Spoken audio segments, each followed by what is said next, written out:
에베소서 1장 3절에서 6절까지의 말씀입니다. 찬송하리로다. 하나님 곧 우리 주 예수 그리스도의 아버지께서 그리스도 안에서 하늘에 속한 모든 신령한 복을 우리에게 주시되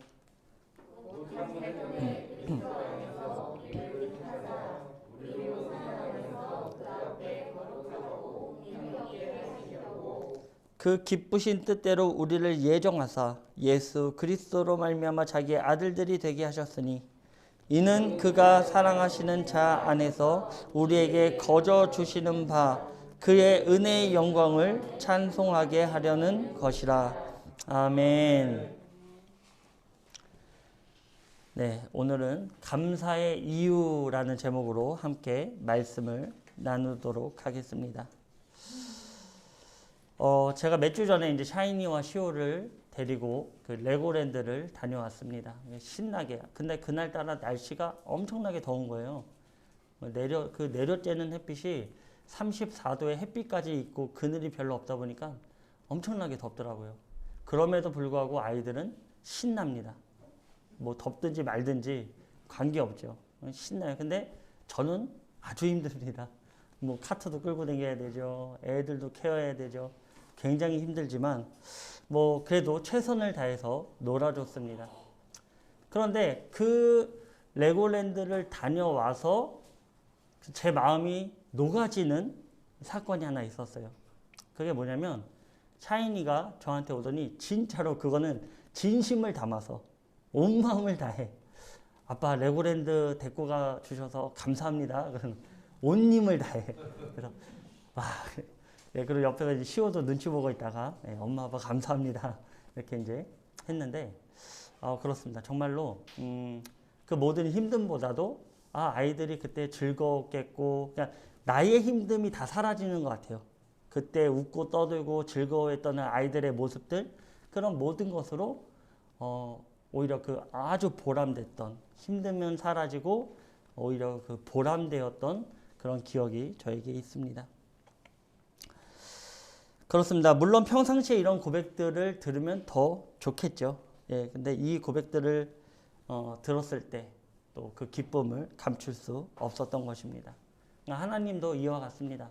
하나님도 우리가 전심을 다해서 하나님 감사합니다 라는 고백을 드렸을 때 하나님은 우리의 모든 우리를 케어하시면서 하나님도 상처를 받지 않겠습니까? 내가 원하는 길이 있고 방향이 있는데 자꾸 그것을 벗어나고 그 길에서 떠나려고 할 때 하나님이 얼마나 가슴이 아프시겠습니까? 그런데 이러한 우리가 돌아와서 하나님께 감사의 고백을 드렸을 때에는 하나님의 모든 우리를 바라보며 힘들었던 모든 것들이 사라진다는 사실입니다. 사실 감사할 내용은 생활 속에 비교할 수 없을 만큼 레고랜드 갔다 온 것보다도 더 비교할 수 없을 만큼 넘칩니다. 그죠? 아침부터 일어나서 저녁 잠들 때까지 또 잠들었을 때에도 부모가 자식을 돌보는 것은 쉼이 없습니다. 물론 자녀된 입장에서는 그것을 당연하게 받아들이며 자신들의 큰 요구에 부모가 동의했을 때만 감사하죠. 샤이니 시오처럼 레고랜드 갔다 왔을 때만 엄마 아빠 감사합니다. 이렇게 자기의 요구가 성취되어졌을 때만 감사함을 느낀다라는 거예요. 이러한 모습이 바로 하나님께 나아가는 우리들의 모습입니다. 하나님은 나라는 존재를 계속해서 바라보시고 동행해 주시지만 우리는 그 감사의 내용을 너무나 당연시 살아가고 있습니다. 오히려 나 자신의 요구가 이루어지지 않으면 어느새 나의 입술은 불평불만의 일색으로 고백을 하게 된다는 것이죠. 그러나 분명한 사실은 하나님은 우리가 어떤 모습이든지 개개인에게 관심을 가지고 있으며 또 계획을 가지고 있다라는 진정한 사실입니다. 그 증거로 나타나신 분이 바로 예수 그리스도세요. 우리에게 관심이 있고 우리의 구원에, 우리의 생명에, 우리의 삶에 관심이 있다라는 그 증거가 예수님으로 나타났다라고 우리는 알고 있는 것입니다. 바로 그러한 고백을 하고 있는 것이 지금 오늘 본문의 내용인 거예요. 오늘 본문 3절은 찬송하리로다 라고 고 시작하고 있죠. 여기서 율로케토스라는 단어로 이 찬양 받을 만한 분, 뭐 이렇게 이 뜻을 가지고 있는데요. 시편 136편 기자가 여호와께 감사하라라고 고백합니다. 여기서 나오는 감사는 야다라는 단어를 쓰고 있습니다.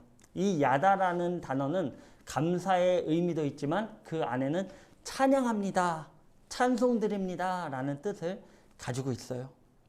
즉 감사하는 자들만이 하나님을 찬양할 수 있다는 거예요. 우리 마음에 진정한 감사가 있어야, 그 마음이 있어야 하나님은 찬양을 받으신다라는 거예요. 우리가 감사한 마음 없이 그냥 흥얼대는 찬양, 그 이상으로 하나님께서 기뻐하시는 것이 무엇이냐면 바로 내 마음 가운데 정말로 감사해서 하나님을 찬양하는 것, 그것을 하나님은 기쁘게 받으신다는 거예요. 찬양의 다른 말은 감사입니다. 또 감사의 다른 말도 찬송 드리는 것입니다. 에베소서 기자는 바울입니다.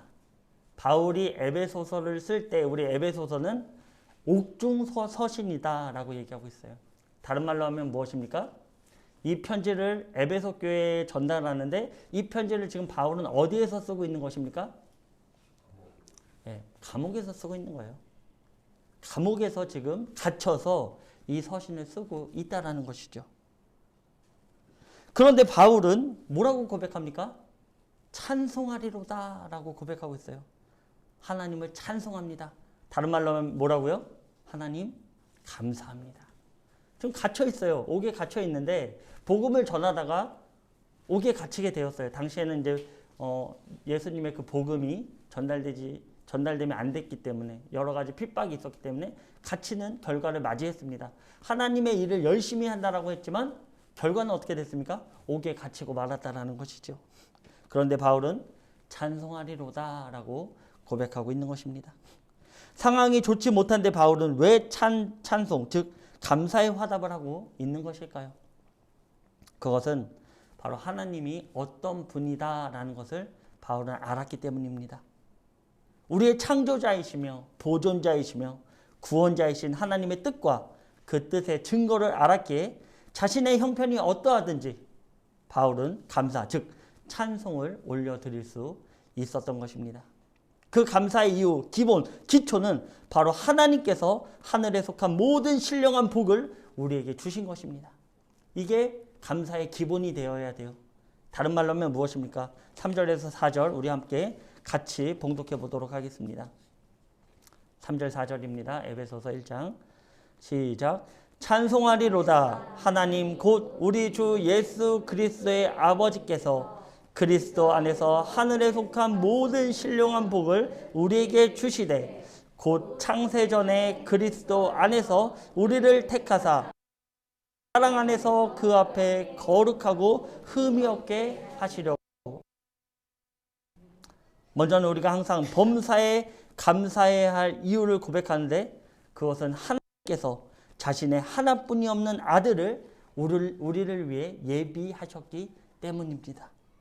4절의 고백은 우리가 명심해서 묵상해야 합니다.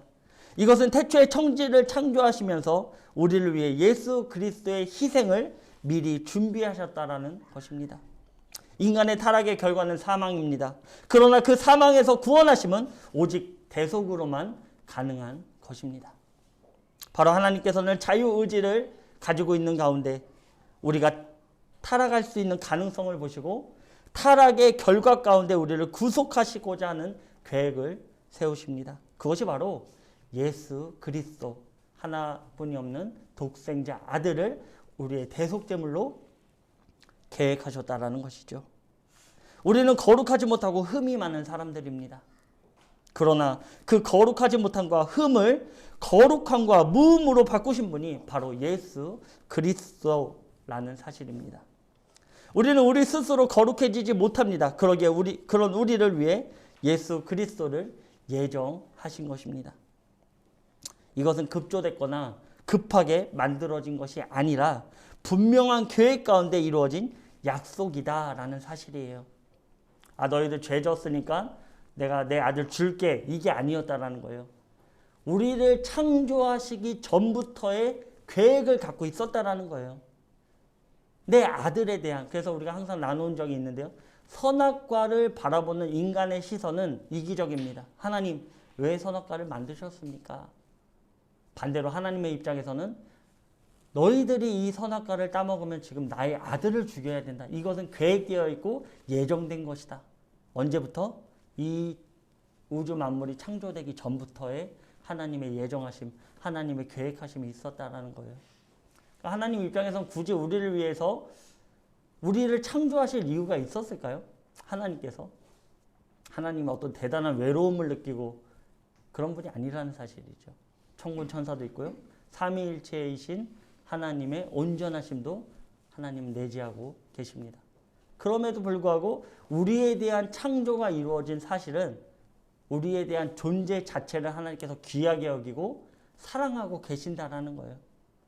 우리 개개인에 대한 계획과 예정하심과 이끄심이 하나님의 계획 가운데 포함되어 있다는 것이죠. 그것의 전제는 무엇입니까? 바로 사랑이라는 거예요. 우리한테 하나님께서 보여주신 사랑은 부모가 자식을 바라보는 사랑이다라는 것을 간접적으로 우리에게 체험하게 하시는 것이죠. 그렇기 때문에 하나님의 계획하심, 예정하심은 우리 그 모든 계획 가운데 하나님의 사랑 안에 있다라는 것을 우리는 기억해야 될 것입니다. 내 자신의 하나뿐이 없는 아들을 희생하는 계획을 하시면서까지 우리를 창조하실 이유는 없는 것입니다. 이 깊이와 사랑을 이해 못하면 자칫 하나님을 오해할 수 있죠. 하나님께서 왜 우리를 괴롭히시려고 이런 모진 세상을 살게 하셨나라고 고백할 수 있는 오해가 생길 수 있어요. 그러나 그 상황 가운데서 하나님은 우리에게 주목하고 계시고 우리를 떠나지 않는다라는 사실을 반드시 그 사랑, 그 깊이를 이해하시기 바랍니다. 그러나 분명한 사실은 그 예정하신 가운데 우리가 하나님의 아들이 된 것이라는 것이죠. 5절에서 6절입니다. 같이 봉독해 보도록 하겠습니다. 그 기쁘신 뜻대로 우리를 예정하사 예수 그리스도로 말미암아 자기의 아들들이 되게 하셨으니 이는 그가 사랑하는 자 안에서 우리에게 거저 주신 바 그의 은혜의 영광을 찬송하게 하려는 것이라. 아멘. 하나님께서 예수 그리스도를 예정하시지 않았다면 우리는 하나님께 다시는 나아갈 수 없는 것입니다. 물론 하나님과의 단절은 영원한 죽음을 뜻하고 있죠. 그러나 하나님은 예정하셨고 또 값없이 우리에게 그 은혜를 거저 주신 것입니다. 여기서 우리는 하나님을 찬양할 수밖에 없습니다. 그 은혜와 사랑의 깊이가 사람으로는 측량할 수 없기에 거저 주신 것입니다. 우리는 아무 공로 없다라는 고백이 이와 같습니다. 무엇을 우리가 해야만 한다면 아무도 하나님께 나아갈 수 있는 사람은 존재하지 않을 것입니다. 왜냐하면 우리는 여전히 죄인이기 때문입니다. 거룩으로 덧입지 않고는 하나님의 거룩함 앞에 소멸되는 존재예요. 그러나 예수 그리스도의 보혈의 피가 거룩하지 않고 흠이 많은 우리를 속량하였고 그 피를 덧입어서 하나님께 나아가게 하신 것입니다. 그러기에 우리가 한 것은 아무것도 없죠. 이것이 은혜고 이것이 하늘의 신령한 복이라는 사실이에요. 예수 그리스도로 말미암은 하늘의 신령한 복을 받은 우리, 예수 그리스도가 중재자의 위치에서 우리와 하나님의 사이를 꼬매어 주시고 회복시켜 주시고 거룩하게 또 완전하게 하셨다는 사실이 기록되어 있는 것입니다. 그러나 우리는 이러한 놀라운 은혜와 복, 사랑을 받았음에도 불구하고 이것을 너무나 당연시 살아갈 때가 많죠. 마치 샤이니 시오가 평소에 받은 사랑과 은혜는 모르고 자신들의 요구가 받아들여졌을 때만 감사하는 것과 같습니다. 우리가 어떠한 것이 나에게 주어지지 않는다고 하더라도 이것 하나만으로 하나님을 높이시길 바랍니다. 또 하나님께 찬송드리기 바랍니다. 또 하나님께 전심으로 감사드리길 소망합니다. 사실 이것만으로도 더 이상의 감사의 제목은 우리에게 존재하지 않습니다. 이것 하나만으로도 우리는 정말 감사하고 살아야 돼요. 이 자리에 나와 하나님을 예배하고 있다는 것, 이거 하나만으로도 더 이상 불평불만 가질 것이 없어요. 그러나 하나님께서는 그 주시는 은혜에 이것이 끝이 아니라라고 말씀하고 계십니다. 우리에게 있어서 감사의 이유는 충분합니다. 그러나 하나님은 이것을 망각하고 사는 우리라는 것을 또한 잘 알고 계십니다. 그러기에 하나님은 약속을 주시는데 그 약속이 우리에게 있어 계속된 감사의 이유가 된다라는 거예요. 그렇다면 우리가 마땅히 감사해야 할 또 다른 이유는 무엇일까요? 하나님께서 이미 놀라운 복을 주셨는데 우리 인간은 망각하고 살아가요. 샤이니와 시오처럼 그냥 당연시하고 살아간다는 것이죠. 그렇기 때문에 하나님께서는 그 감사의 제목을 계속 상기할 수 있도록 그 이유를 우리에게 주신다는 거예요. 그것에 대해서 우리가 알아보기 원합니다. 첫 번째는 하나님이 나를 아시기 때문에 감사해야 돼요. 하나님은 나를 알고 있다는 거예요. 시편 139편 1절입니다. 여호와여 주께서 나를 살펴보셨으므로 나를 아시나이다. 아멘. 여기서 살펴본다라는 단어는요, 마치 그 금광석에서 이 금을 채굴하듯 그렇게 세심한 눈으로 우리를 바라보고 계신다라는 뜻을 갖고 있어요. 하나님께서 나를 바라보시는데요, 아주 세밀하게 우리의 모든 내재되어 있는 모든 것들을 세밀하게 바라보고 계신다는 것입니다. 그러기에 누구를 압니까?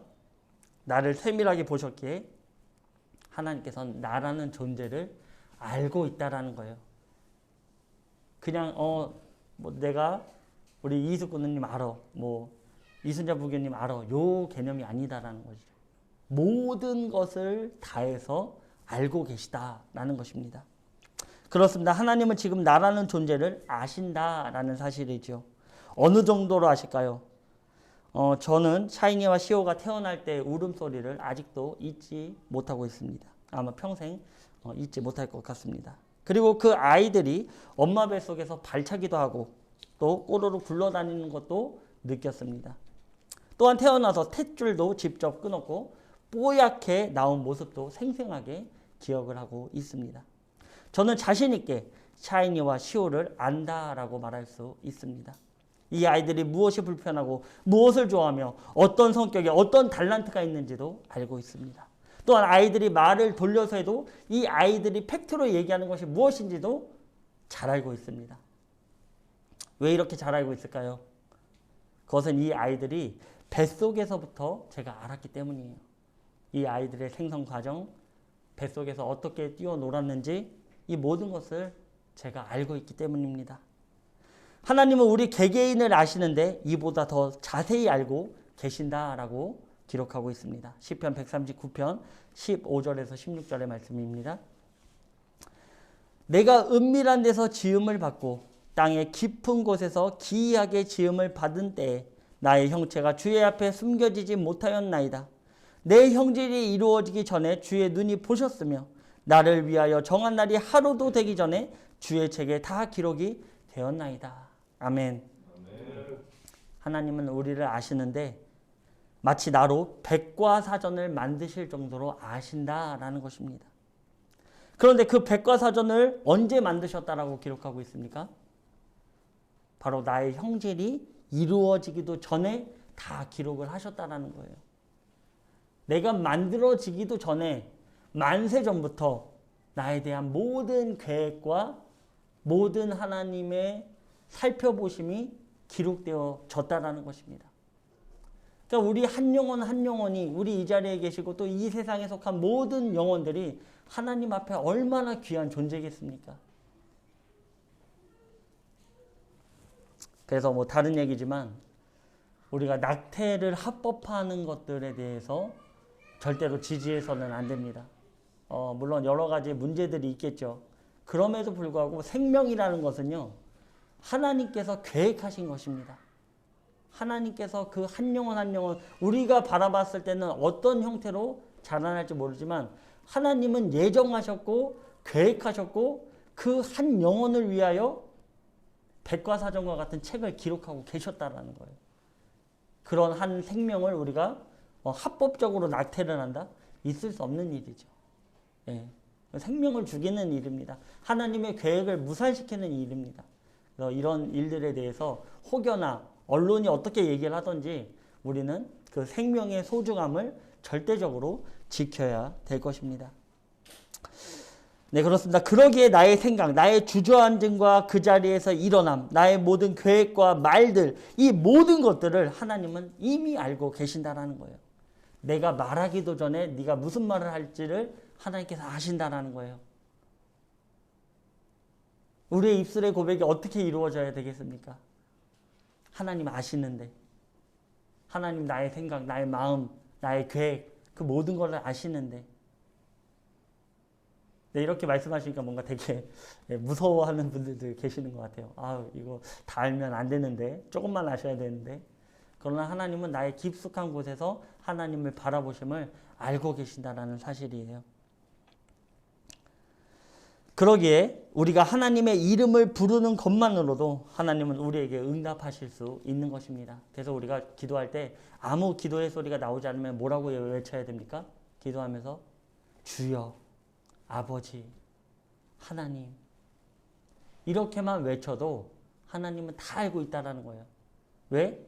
나의 모든 말의 고백들, 나의 생각, 나의 마음의 중심, 모든 것을 알고 있기 때문이에요. 하나님은 우리의 모든 필요를 이미 알고 계십니다. 너희들이 무엇을 먹을까, 무엇을 입을까? 그러므로 말미암아 걱정하지 말라 이거예요. 하늘의 공중에 나는 새 한 마리도 하나님께서는 귀하게 여기십니다. 들에 핀 백합화 한 송이도, 하루 폈다 하루 지는 그 백합화 한 송이도 하나님은 귀하게 여기십니다. 우리는 뭐 아무 생각 없이 그것을 꺾거나 그럴 수 있지만 하나님은 그렇지 않다는 거예요. 그 작은 미물도 하나님은 관심이 있어요. 하나님의 창조물이기 때문에. 그런데 하물며 하나님의 자녀된 우리에게 얼마나 큰 관심을 가지고 계시겠습니까?